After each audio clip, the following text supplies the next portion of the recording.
البدع والأهواء، أهل البدع العقائدية وأهل البدع السياسية. نقول بيننا وبينكم السلف، بيننا وبينكم الكتب، كان فيقول البدع بيننا وبينكم. Bismillahirrahmanirrahim. Kita lanjutkan pembahasan hadits Abi Hurairah radhiyallahu an. Kemudian di sini Rasulullah SAW bersabda, wa majtama'a qaumun fi baitin min buyutillah ta'ala, dan tidaklah suatu kaum berkumpul di salah satu rumah dari rumah-rumah Allah Ta'ala, yatluna kitaballah, mereka membaca kitabullah, wa yatadarasunahu bainahum, dan mereka saling mempelajarinya di antara mereka, illa nazalat alaihimus sakinah, kecuali akan turun kepada mereka ketentraman, wa ghasyiyatuhumur rahmah, dan mereka akan diliputi oleh kasih sayang, wa hafathumul malaikah, mereka akan dikelilingi oleh para malaikat, wa dzakarahumullahu fi man indah, dan Allah akan menyebut-nyebut mereka di kalangan para malaikat yang di sisinya, malaikat dan makhluk-makhluk lain, mungkin para bidadarinya atau mungkin para yaitu roh-roh syuhada barangkali yang di sisi Allah dan sebagainya, terserah Allah yang tahu. Tapi disebutkan di sini Rasulullah SAW memberikan sekian banyak bentuk pahala, menunjukkan sekian bentuk pahala untuk orang-orang yang melakukan dzikir di masjid. Yaitu apa? Disebutkan di sini mereka itu ada di salah satu rumah dari rumah-rumah Allah. Bukan berarti Allah perlu pada rumah itu, tetapi apa? Rumah yang di situ nama Allah diagungkan, ayat-ayatnya ditinggikan, penyebutannya dimuliakan. Fi buyutin adzinallahu an turfa'a wa yudhkara fiha ismuhu yusabbihu lahu fiha bil ghuduwi wal asal, yaitu di rumah-rumah yang Allah telah mengizinkan untuk rumah itu diagungkan, yaitu rumah Allah dimuliakan, dihormati, dijaga kebersihan dan seterusnya, dan disebutkan nama Allah di dalamnya, dan ditasbihkan Allah Ta'ala, yaitu disebut subhanallah dan sebagainya, itu bil ghuduwi wal asal, di waktu pagi dan petang. Siapa mereka? Rijalun la tulhihim tijaratu wala bai'un an dzikrillah, yaitu orang-orang yang tidak terlalaikan oleh perniagaan dari apa? Dari mengingat Allah, wa iqamis sholati wa ita'iz zakah, dan menegakkan sholat dan menunaikan zakat. Yakhafuna yauman tataqallabu fihil qulubu wal absar, mereka takut kepada suatu hari yang di situ karena sedemikian menakutkannya hari itu sampai mata dan hati pun berbolak-balik. Inilah kaum yang Allah Ta'ala yang disebutkan oleh Rasul di dalam hadis ini, kaum yang berkumpul di situ untuk berzikir di salah satu rumah dari rumah-rumah Allah. Apa bentuk zikirnya? Disebutkan dalam hadis ini, yatluna kitaballah, mereka membaca kitabullah. Tala, sebagaimana disebutkan tilawah, disebutkan oleh Imam Ibnul Qayyim rahimahullahu ta'ala di dalam Miftah dari Sa'adah, dia memiliki dua makna. Yang pertama adalah tilawatu al-lafadz, yaitu mengikuti lafadznya. Kita membaca baik-baik, habis ini ayatnya ini, habis ayat ini bacaannya ini, itu tilawatul lafadz. Dan ini yang disebutkan di dalam hadis Ibnu Mas'ud radhiyallahu anhu, bahwasanya apa? Satu hurufnya itu 10 kali kebaikan. Maka kalau dia membaca satu ayat, padahal satu ayatnya adalah 10 huruf barangkali, misalkan, maka dia mendapatkan 100 kebaikan. Bagaimana kalau dia membaca satu muka surat? Bagaimana kalau dua muka surat?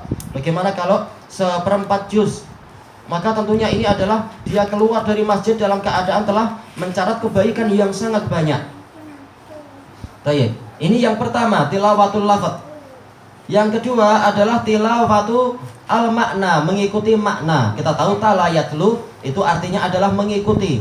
Maksudnya bagaimana? Setelah kita membaca ayat-ayatnya, kita pahami maknanya, kita kerjakan dia. Karena memang Al-Quran diturunkan untuk apa? Untuk diamalkan. Bukan hanya diambil pahala lalu apa? Dimasukkan ke dalam peti lagi, kemudian apa? Keluar jadi ahli maksiat lagi, bukan. Al-Quran diturunkan untuk membimbing manusia kepada jalan yang lurus, untuk diamalkan kandungannya. Maka dijelaskan oleh para ulama, tilawah yang pertama itu sebagai wasilah, sebagai sarana. Adapun tilawah yang kedua itulah ghayah, tujuannya. Al-Quran diturunkan intinya bukan untuk dibaca. Bacaan itu sebagai sarana untuk kita memahami isinya dan kemudian kita mengamalkannya. Tujuan ayat diturunkan memang untuk apa? Untuk ditaati isinya. Baik, sebagaimana di dalam hadis Buraidah ibn al-Hasib. Hadisnya hasan li ghairih. Bahkan boleh dikatakan sahih li ghairih karena penguatnya terlalu banyak. Sebagian penguatnya adalah sahih. Yaitu apa? nanti orang-orang ahlul Quran ketika datang di hari kiamat, dia akan dibangunkan oleh bacaannya. Betul-betul apa? Bacaan Al-Quran nanti akan berubah menjadi apa? Menjadi sesosok tubuh manusia. Sebagaimana di alam kubur, amal soleh itu akan berubah jadi sosok tubuh manusia. Amalan jelek juga sama. Kalau amalnya baik, maka wajah orang tadi jadi baik. Kalau amalannya jelek, maka wajah yang menjadi teman dia itu menjadi jelek juga, sesuai dengan bentuk amalan dia. Begitu pula nanti di padang mahsyar, amalan berupa membaca Al-Quran itu akan datang kepada dia, membangunkan dia dan membersihkan debu yang ada di badan dia. Kemudian apa? Dikasih kabar gembira dan seterusnya, mengatakan, siapa engkau? Maka yang membangunkan dia mengatakan, aku adalah bacaanmu Al-Quran itu. Sungguh engkau telah diberi Al-Quran dan engkau telah apa? Telah berhaus-haus di siang hari karena membacaku, dan engkau juga apa? Begadang di malam hari karena membacaku. Yaitu apa? Rajin membaca Al-Quran dan engkau mengamalkan isinya. Maka sekarang aku yang akan menjadi pemberi syafaatmu. Kemudian apa? Bacaan ini akan berkata kepada Allah Ta'ala, menyebutkan keutamaan orang ini tadi. Kemudian apa? Allah Ta'ala memberikan kepada dia apa? Hullah, yaitu pasangan baju yang pakaian yang bagus, yang lebih berat daripada bumi dan seisinya, tapi dia kuat untuk memikulnya. Itu adalah apa? Baju kebesaran, betul-betul baju keagungan. Pakaian raja aja berat, tapi ini adalah apa? Pakaian raja akhirat, yaitu masing-masing dari penguasa surga istilahnya ya. Baik. Intinya adalah apa? Ini keutamaan untuk orang-orang yang membaca Al-Quran dan mengamalkannya. Dan nanti akan didatangkan di dalam hadis itu orang yang kedua, yaitu apa? Al-Quran berkata kepada Allah, ya Allah, engkau pikulkan saya kepada orang ini, sementara dia adalah sejelek-jelek pemikul, yaitu dia selalu durhaka kepada saya. Ya Allah, kemudian apa? Minta agar urusannya diserahkan pada dia. Kemudian Al-Quran mendorong orang ini ke dalam neraka. Menunjukkan yang menjadi inti pembahasan bukanlah kita membaca Al-Quran, tetapi apa? Membaca Al-Quran itu penting, tetapi mengamalkannya jauh lebih penting. Maka apa? Amalkan Al-Quran. Datang perintah untuk ini, kita usahakan semampunya. Datang larangan, maka kita jauhi sejauh-jauhnya dan seterusnya, sambil mohon ampun pada Allah atas kekurangan yang ada. Nah, baru dikatakan sebagai apa? Tala'an lil Quran, yang rajin membaca Al-Quran, membaca dan mengikuti. Tayyib. Kemudian wayatadarasunahu bainahum, mereka saling mengajarkan di antara mereka. Dan kita tahu bahwasanya apa? Mengajarkan Al-Quran ini pahalanya sangat besar. La yahdiyallahu bika rajulan wahidan khairul laka min humrin na'am. Sungguh kalau engkau Allah memberikan petunjuk pada seseorang melalui dirimu, itu lebih baik daripada engkau mendapatkan onta-onta merah. Kata para ulama, walaupun satu huruf, maka apa? Selama orang yang kita ajari nanti membaca huruf-huruf itu, maka kita akan terus dapat pahala. Apalagi kalau huruf-huruf itu terbentuk menjadi apa? Kata-kata yang baik, yaitu orang ini mampu membaca huruf yang baik, kemudian dengan itu dia mampu membaca Al-Quran, kemudian dia mengamalkannya, maka pengajarnya mendapatkan pahala terus sesuai dengan amalan dari orang yang diajari tadi. Maka ini adalah kabar gembira bagi orang-orang yang mengajarkan Al-Quran. Bahkan Rasulullah bersabda apa? Khairukum man ta'allamal Qur'ana wa 'allamah. Dari jalur siapa ini? Jalur Syu'bah. Hadis siapa ini? Hadis siapa? Utsman ibnu Affan. Baik. Adapun kalau dari jalur Sufyan Ats-Tsauri, afdalukum man ta'allamal Qur'an wa 'allamah. Orang yang paling utama di antara kalian adalah mengajarkan Al-Qur'an dan yang mempelajari Al-Qur'an dan mengajarkannya. Makanya Abu Abdurrahman As-Sulami mendapatkan hadis ini dari Utsman mengatakan, yang membawa saya melakukan hadis ini membawa saya untuk selama 10 tahun ini saya terus ada di Masjid Nabawi mengajari orang-orang Al-Qur'an. Menunjukkan betapa tingginya nilai Al-Quran dan betapa tingginya orang yang mempelajarinya dan mengamalkannya, mengajarinya, mengajarkannya dan mempelajarinya, mengajarkannya dan mengamalkannya. Inilah makna yatadaros. Ada fa'il dan ada maf'ulnya, ada yang diajari dan ada yang mengajari, dan saling memberikan faidah satu sama lain. Maka istilahnya bainahum, yatadarasunahu bainahum, saling mengajarkan di antara mereka. Maka disebutkan oleh Al-Khatib Al-Baghdadi rahimahullahu ta'ala di dalam kitab Syaraf Ashabil Hadis dengan sanad hasan li ghairi, Sufyan Ats-Tsauri mengatakan la a'lamu amalan afdal min an tu'alliman nasa al-ilm. Saya tidak mengetahui adanya amalan yang lebih utama daripada engkau mengajari manusia ilmu. Dan kita tahu ilmu yang terbaik adalah Al-Quran. Faman hajaka fihi min ba'd faman hajaka min ba'di ma ja'aka minal ilm. Faman hajaka fihi min ba'di ma ja'aka minal ilm. Maka barang siapa membantah dirimu tentang permasalahan ini setelah datangnya ilmu kepadamu, yaitu apa? Dalam masalah apa? Masalah pemindahan kiblat. Ilmu apa yang datang pada Rasul untuk memindahkan kiblat? Al-Qur'an, turun ayat-ayat menunjukkan Al-Qur'an adalah ilmu dan dia adalah ilmu yang tertinggi. Tayyib. Maka pahalanya apa di sini yang disebutkan dalam hadis ini? Tadi kita sudah menyebutkan beberapa pahalanya. Tayyib. Di sini Rasul mengatakan nazalat alaihimus sakinah, turun kepada mereka ketentraman. Ya, zikir ini adalah bagian Al-Qur'an adalah bagian dari zikir. Kita sudah mendapatkan firman Allah Ta'ala, ala bidzikrillah tatma'innul qulub. Ketahuilah dengan zikir kepada Allah hati itu menjadi tentram. Dan ini ma'ruf. Ketika seseorang ada di tempat yang sepi, dia sendirian di tempat yang sunyi, tetapi dia membaca Al-Qur'an, maka datang ketentraman, malaikat mendekat. Setan tidak mampu untuk apa? Memberikan penakut-nakutan, teror dan sebagainya. Bahkan setan akan terbakar dengan bacaan Al-Qur'an tadi. Dan jangan kita tertipu dengan tipu daya sebagian jin. Kita bacakan malah dia tertawa. Ya, dia awalnya tertawa, tapi lama-lama dia akan kesakitan itu. Jangan khawatir. Karena apa? Mengurusi jin ini seperti kita mengurusi penyakit. Kadang perlu beberapa hari baru dia mulai melemah sesuai dengan kadar iman kita sendiri sebenarnya. Makanya seperti di tanah Jawa sana, di suatu desa memang penuh dengan jin karena memang masyarakatnya jauh dari ketakwaan. Maka banyak orang yang ke situ membacakan Al-Qur'an, jinnya cuma tertawa. Demikian pula teman saya datang ke situ di Jawa Tengah, di Wonosobo itu. Dia datang ke situ, dia ahli tauhid.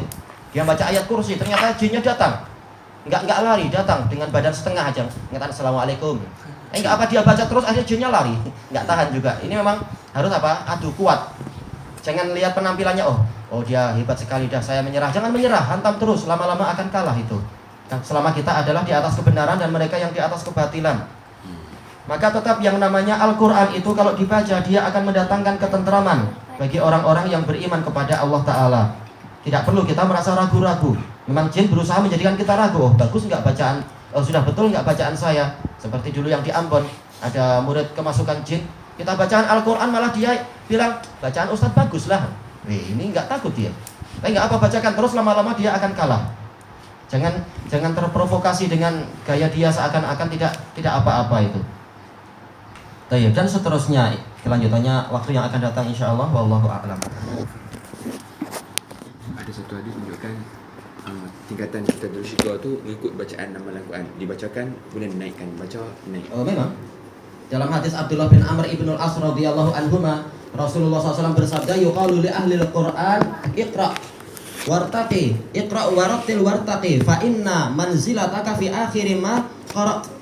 Dikatakan nanti di hari kiamat kepada orang yang membaca yang dia adalah ahli Quran, yaitu orang yang rajin untuk membaca dan menaati Al-Quran. Itu katanya, itu yang dikatakan sebagai ahli Quran. Sebagaimana dijelaskan oleh Al-Munawi, ahli Al-Qari dan lain-lain. Ahli Quran adalah yang rajin membaca dan rajin mengamalkan. Dan dikatakan pada dia iqra, bacalah, warattil, dan baca secara tartil, jangan terlalu cepat. Kama kunta turattilu fid dunya, sebagaimana engkau membaca di dunia. Tartil yaitu tidak terlalu cepat, hadir, dan tidak terlalu lambat. Kemudian wartaqi, dan naiklah engkau. Fa inna manzilataka fi akhir ma qara'ta, karena kedudukanmu itu di akhir apa yang engkau baca. Jangan kita mikir yang akhir kita baca ya ayat terakhir dari surat An-Nas, bukan. Habis itu kita baca lagi, enggak, kita baca lagi, besok ulang lagi. Menunjukkan semakin banyak kita baca maka semakin naik derajat kita.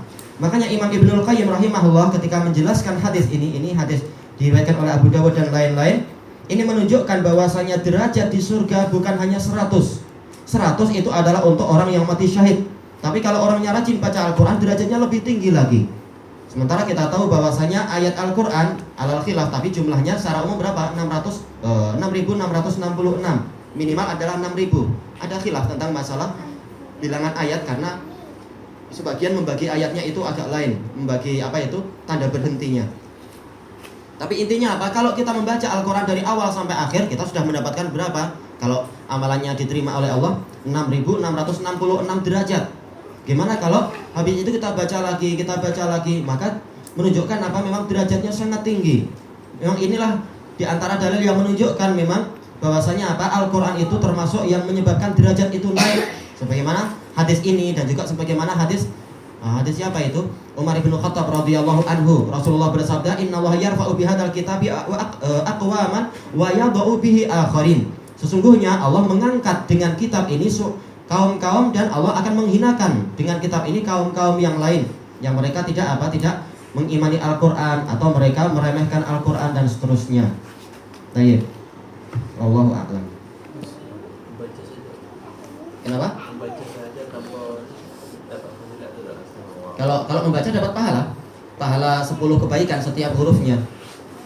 Iya, itu yang membedakan antara Al-Qur'an dengan yang lain. Kalau yang lain sekedar membaca nggak ada pahala. Untuk Al-Qur'an walaupun tidak diamalkan, kita membaca itu sudah ada pahalanya.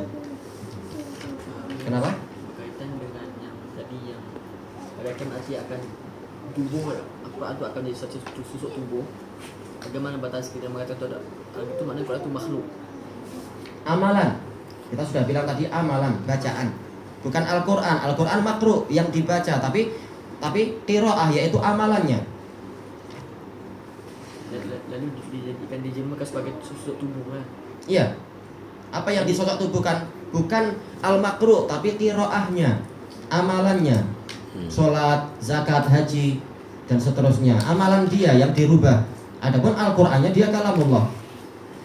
Bukan Al-Qur'annya yang dia itu berubah, tetapi berubah jadi sosok tubuh, tetapi amalan kita. Sebagaimana nanti yang ditimbang bukan Al-Qur'annya, tapi apa? Amalan kita. Salat, zakat, haji, puasa, baca Al-Qur'an dan seterusnya. Amalan yang dirubah jadi sesuatu yang punya berat, punya sosok tubuh dan seterusnya. Ini yang dijelaskan oleh Imam Ahmad rahimahullah ta'ala dalam kitab beliau Ar-Raddu 'ala Zanadiqah wal Jahmiyah. Ketika mereka mengatakan, oh ini menunjukkan Al-Quran makhluk, beliau mengatakan sekian banyak dalil menunjukkan bahwasanya yang nanti dibuat menjadi ada jasadnya, ada jisimnya adalah amalannya. Amalannya yang dirubah itu.